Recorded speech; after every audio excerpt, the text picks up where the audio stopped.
Welcome to the latest edition of Northern Engineers Power Talks.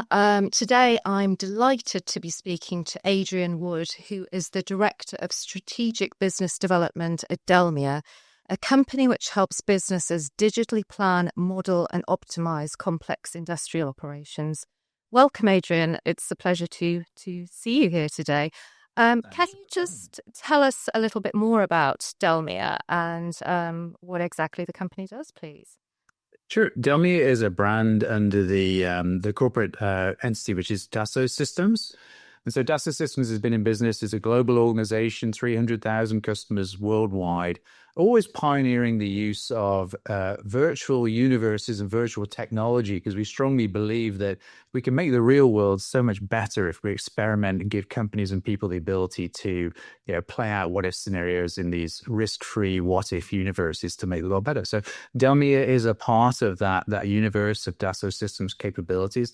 Our specific focus in DELMIA is on everything from the engineering of products through to the manufacturing of those products, the supply chain related to those products, and also the manufacturing execution. So we like to say DELMIA is the brand where we make it happen, because we actually span the virtual and the real world together and allow companies in all sorts of industries, all sorts of sizes to be able to engineer and make products better in the virtual world and then actually execute them on the shop floor.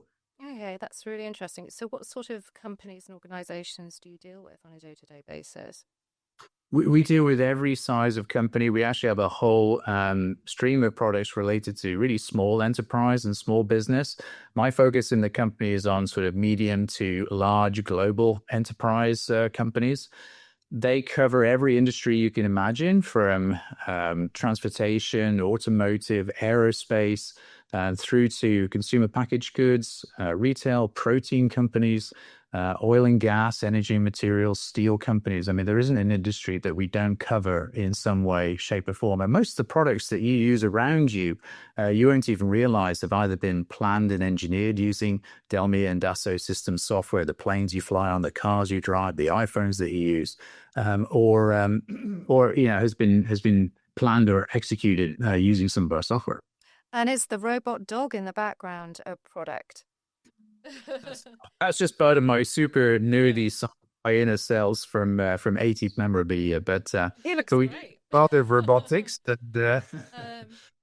So we're talking, obviously, looking forward to the future. Robotics are going to be so big. They're just on the cusp of taking off at the moment. How do you see the future of robotics shaping up and DELMIA's place in that?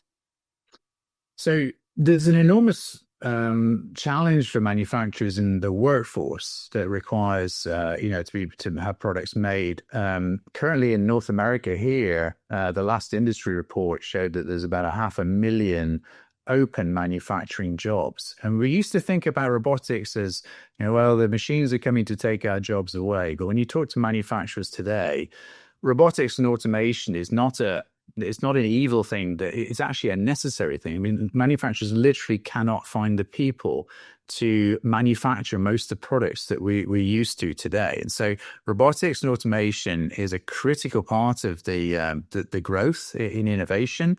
But it's actually completely necessary. Otherwise, we will not be able to manufacture the products because people are not there willing to do those jobs. I mean, it's an exciting future. I personally read about Amazon launching humanoid robots to deliver packages.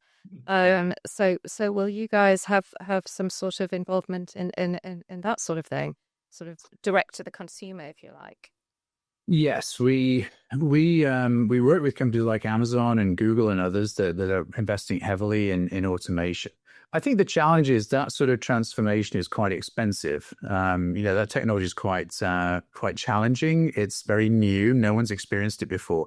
That's part of why we have such a growth in our virtual universe capability, because people can simulate how that robotics or that automation is going to work in precise detail before they spend a dollar or a euro on actually putting it in place. And this is the primary reason why, companies are leveraging virtual twins of their operations so they can experiment with all this new technology, capabilities, automation, robotics, and see if it's going to work before they actually put the capital investment into it.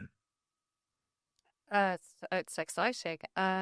So, I mean, how do you have any other announcements? Or the floor is open to yourself. Any exciting announcements that we can? Well, we're always innovating in how to make operations more efficient, more sustainable. Artificial intelligence is sort of the next big hype cycle, according to analysts. And so that's another area that we're investing in. So as older workers leave the workforce and walk out the door, they take some of their manufacturing skills with them. And so not only is it a challenge to get new people in the workforce, but when they come in, how do you teach them all those skills? So we started to pioneer and innovate in artificial intelligence to allow the more efficient onboarding and training of workers so we can capture some of that tribal knowledge. And then, of course, optimization is a key part of artificial intelligence. There are so many changes in the economy, in supply chains, in manufacturing today that it's beyond human capability to take a spreadsheet and try and figure out how to, get that product from A to B to C to D, or to make that product. And so, that sort of technology is, a critical part for manufacturers and supply chains to be able to, plan the infinite complexity of today's complex products. And of course, we're the worst part of the supply chain, you and me, because we demand our products today. We want them customized. We want them, ordered to our specifications. And this adds a lot of complexity to manufacturers in trying to meet our picky demands in a society today. Adrian, that's been an absolute pleasure talking to you. It's been a fascinating conversation. So thank you for joining us today on the Power Talks. Thank you.